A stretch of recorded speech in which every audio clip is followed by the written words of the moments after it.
ఉపాసన తాజాగా క్లీంకార ఫేస్ ను చూపించింది. అయితే ఇందులోనూ పూర్తిగా చూపించలేదు. తన తాత అమ్మమ్మలతో క్లీంకార ఇలా అపోలోని గుడికి వచ్చింది అంటూ క్లీంకార ఫోటోని ఉపాసన షేర్ చేసింది. క్లీంకారను ఇంతవరకు ఎలా ఉంటుందో అనేది పూర్తిగా రివీల్ చేయలేదన్న విషయం తెలిసిందే. బిజీగా గడుపుతున్న లైఫ్ లో చిన్న బ్రేక్ తీసుకొని ఫ్యామిలీ మరియు ఫ్రెండ్స్ తో ఎంజాయ్ చేయాలి అనుకుంటున్నారా? అయితే వెంటనే ఆర్మీ వెకేషన్స్ ప్రైవేట్ లిమిటెడ్ ని సంప్రదించండి. వీరి దగ్గర సరికొత్త ఆఫర్స్ మరియు స్పెషల్ ప్యాకేజెస్ ఉన్నాయి. మరిన్ని డీటెయిల్స్ కోసం సంప్రదించండి 7997979960 అలాగే 61. అలా ఫేస్ ను రివీల్ చేసే మూమెంట్ ని కూడా చాలా పెద్ద ఎత్తున సెలబ్రేట్ చేసేలా ఉన్నారు.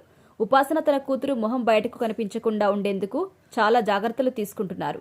కానీ తిరుమలలో ఒకసారి క్లీంకార రూపం రివీల్ అయింది. శ్రీవారి సన్నిధిలో అలా క్లీంకార రూపం చూడడంతో మెగా ఫ్యాన్స్ అంతా ఎంతో సంతోషించారు. గారాల పట్టి చిట్టి తల్లి అంటూ క్లీంకార మీద అందరూ ప్రేమ కురిపించారు. క్లీంకార రాకతో ఈ ఏడాది అంతా కూడా మెగా నామ సంవత్సరంగా మారింది. తాజాగా తన అమ్మమ్మ తాత ముత్తాతలతో క్లీంకార గుడికి వచ్చిందంటూ ఉపాసన షేర్ చేసిన పోస్ట్ వైరల్ అయింది. ఇక ఈ రోజు మా హాస్పిటల్లోని టెంపుల్లో శ్రీ వెంకటేశ్వర స్వామి తన తాత ముత్తాతలతో కలిసి క్లీంకార దైవ దర్శనానికి వచ్చింది. క్లీంకారను అలా చూస్తుంటే నాకు నా బాల్యం గుర్తుకొచ్చింది.